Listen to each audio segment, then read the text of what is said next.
is Pangkong Fox, and I'm the Science Engagement Director for the CACNA1A Foundation. Most importantly, I'm a mom to a 9-year-old son who has a CACNA1A-Related disorder. And what brought me here was an invitation to speak, but also just taking the opportunity to find some networking with people and meeting new connections. The foundation was founded in March of 2020, and I've been there for almost 3 years now. And we focus on 3 pillars to advance our mission of finding treatments for our communities. We are in support of advancing research, supporting families, and raising awareness. There are currently no treatments available, and so that's one of the biggest goals that we're reaching for. CACNA1A-related disorders are due to mutations in the CACNA1A gene. This is a gene that encodes for a calcium channel that's expressed in the brain, and it's really important for neurotransmission, or how neurons talk to each other in the brain and communicate to the rest of the body. And so when we have changes in this gene, there's a plethora or a heterogeneity of symptoms. We have everything from epilepsies and seizures to ataxia, congenital and episodic, hemiplegic migraines, intellectual disability, behavioral disorders, and more.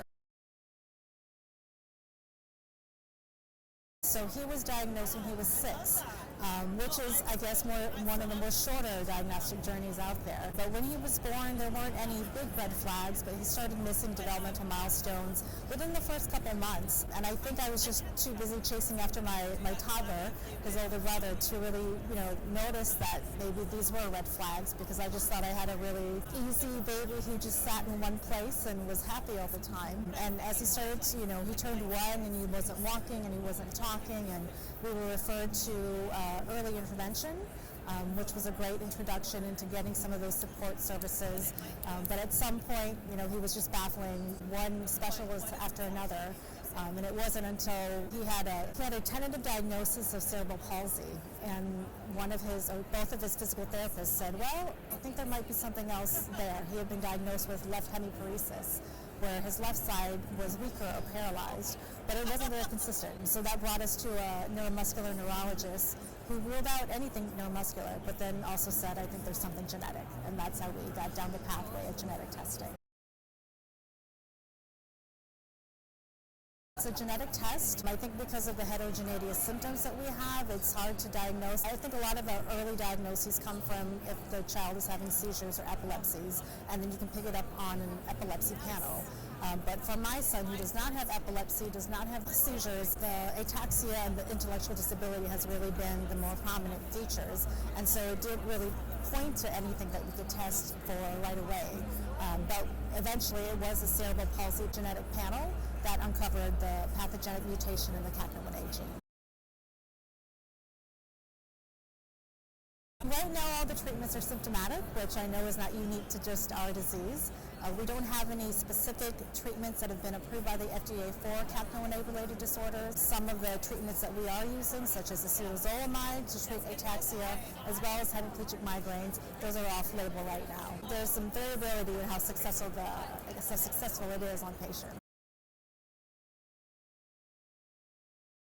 I'm really glad and happy to be here to talk about how there needs to be this transparency and collaboration between industry folks and patient advocacy groups. I think for a long time, patient advocacy groups were sort of seen as, you're helping patients and maybe we'll come to you when we have a clinical trial.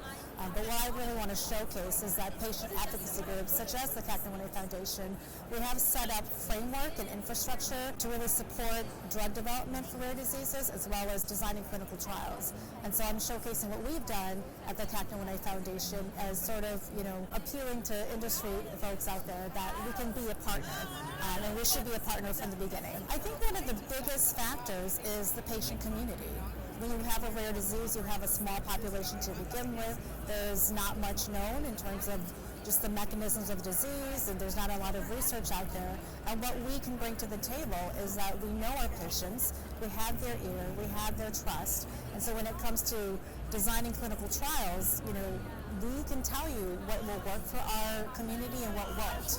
And in the end, it'll save time and money for pharmaceutical companies, so they don't have to go back and make amendments to their protocols, and they can increase their enrollment numbers because the patients already know what they're signing up for. I think that the patient voice is really powerful, and I think that it's sort of coming more and more to the top as we talk to more industry folks out there. My sort of ending tagline for my talk is to don't forget about us, because we are, again, we are making ourselves out to be robust partners, and we do more than just support patients. I mean, that's our priority, but we do so much more than that. And so I would just say, don't forget the patient voice. They're thinking about drug development when you're thinking about clinical trials.